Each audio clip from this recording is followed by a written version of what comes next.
Olá, eu sou Rafael Vieira e esse é o meu diário de estudos. Hoje eu vou falar um pouquinho sobre a Revolução Industrial e os paradigmas causados por isso. É um tema muito interessante, já que ele é uma base para entender como funciona a trajetória de uma inovação. Essa apresentação vai ser baseada na literatura de Carlota Pérez e vai trazer um ganho de conhecimento muito interessante sobre o tema.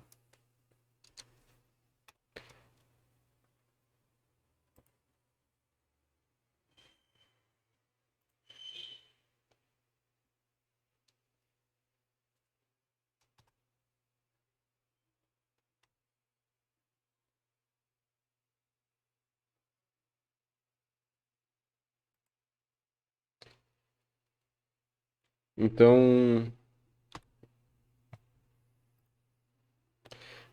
quem escreveu esse artigo, esse livro, que a gente vai estudar o capítulo 2 foi a Carlota Pérez. Ela foi reconhecida pela Forbes como uma das cinco economistas, um dos cinco economistas que mais revolucionaram a forma de entendimento da economia.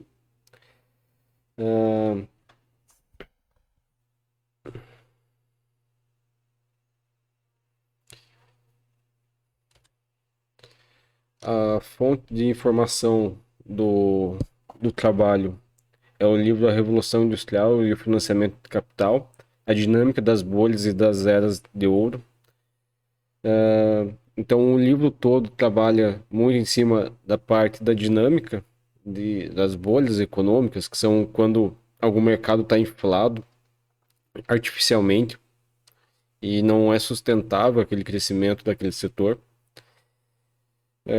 E as ondas de desenvolvimento tecnológicos tem muito a ver com financiamento de meios de produção que não são necessários. Então, existe um incentivo para desenvolver aquele setor, muitas vezes financeiro, dado por algum banco central, algum incentivo fiscal naquele sentido, ou uma forte propaganda, mas em suma existe algum recurso sobrando para investir naquele setor e não existe uma demanda para aquele produto.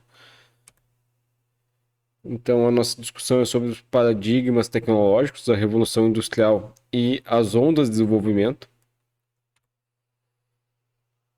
Então, o que é uma revolução tecnológica ou industrial?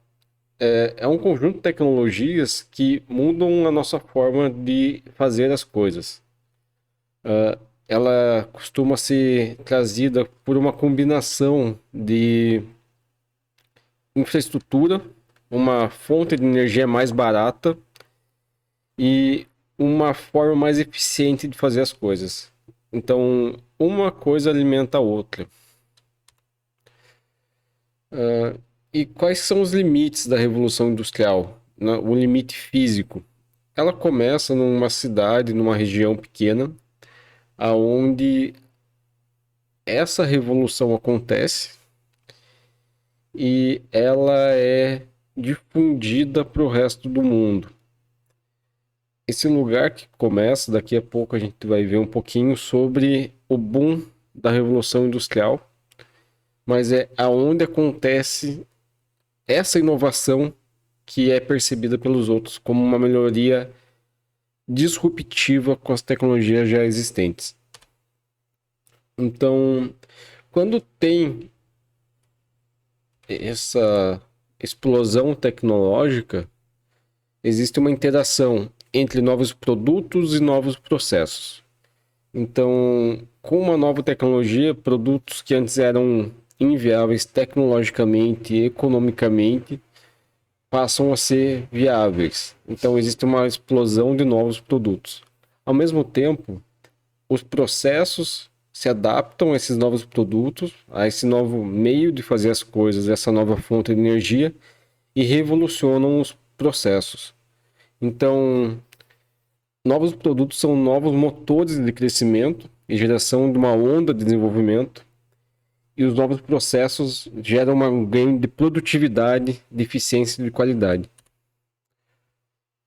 E agora a gente fala um pouquinho sobre o boom da revolução, que é um ator muito visível. Então, para existir uma revolução industrial, é necessário que aquele paradigma, aquelas necessidades vinham sendo estudadas há algum tempo, e de repente surge uma empresa, uma indústria, um serviço que consegue demonstrar que ele é significantemente mais eficiente do que os processos antigos. Por exemplo, na revolução da linha de produção, onde o boom foi o Henry Ford. Então, ele foi quem conseguiu demonstrar que uma linha de produção era mais viável, mas o Taylorismo já existia antes. Ele só era mais teórico e ninguém tinha conseguido colocar ele em prática com mais eficiência do que o que já era feito antes.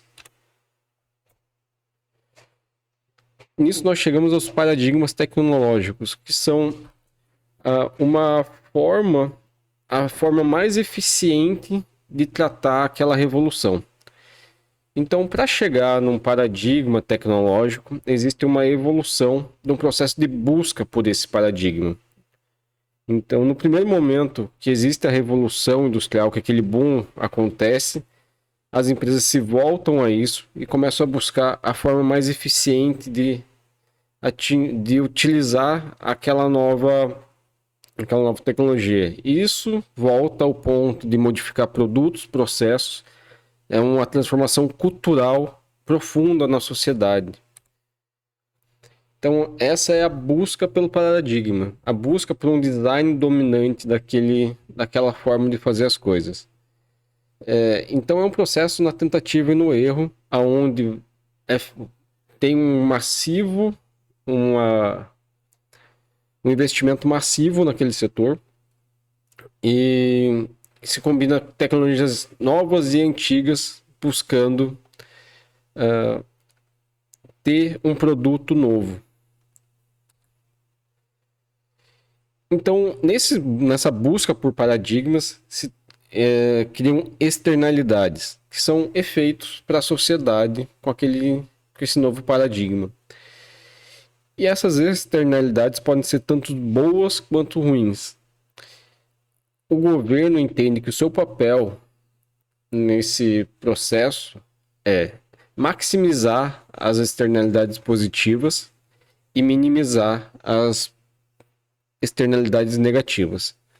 Para fazer isso, ele cria leis e regulamentos e incentivos que modificam o comportamento dos indivíduos para eles atenderem a essa necessidade da população. Então, assim que o paradigma ele é alcançado, ele facilita a difusão dessa tecnologia, que é outras pessoas, outras empresas que estão na forma periférica da onde aconteceu o boom da revolução, poderem adotar essa tecnologia. Como que isso é feito? Então, se tem o boom, se tem esse método produtivo visivelmente superior aos antigos, mas não se sabe a melhor forma de usá-lo. Então, com o paradigma alcançado, com as pessoas sabendo a melhor forma de usar aquilo, ou uma forma já otimizada daquele processo, pessoas e empresas que estão na periferia do acontecimento conseguem usá-la para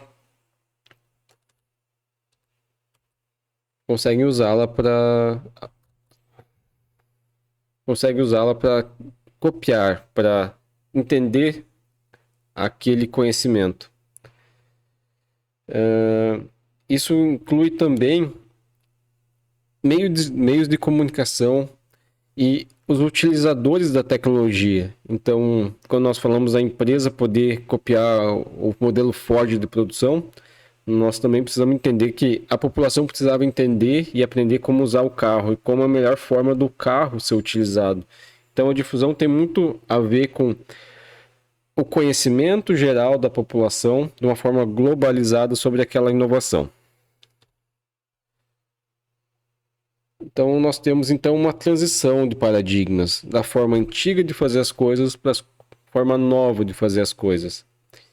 Então nós temos a explosão da revolução tecnológica, onde todo mundo conhece que existe uma nova forma de fazer. E nós temos a velha forma de ser feitas as coisas. Nesse sentido, existe uma inércia de transição entre uma coisa e outra que pode levar décadas. As empresas estabelecidas com a tecnologia antiga têm uma dificuldade em absorvê-la e tendem a tentar manter as coisas da forma que era feita. Enquanto isso, empresas mais novas e que precisam inovar para ser competitivas, adotam o novo paradigma. E a tendência é que as empresas que não se adaptarem tendem a morrer. Depois desse período de transição e de difusão do conhecimento, onde não resta dúvidas que a forma velha de fazer as coisas não é mais viável, as participantes obsoletos deixam o mercado ou atendem nichos muito pequenos e o novo paradigma torna-se o paradigma vigente. Então, o que é uma onda de desenvolvimento? É o processo que propaga as revoluções industriais e seus paradigmas é chamado de onda de desenvolvimento, trazendo transformações estruturais, mudando os meios de produção, distribuição, comunicação e consumo, assim como a estrutura da sociedade. Então, esse processo que propaga as revoluções industriais é uma onda de desenvolvimento.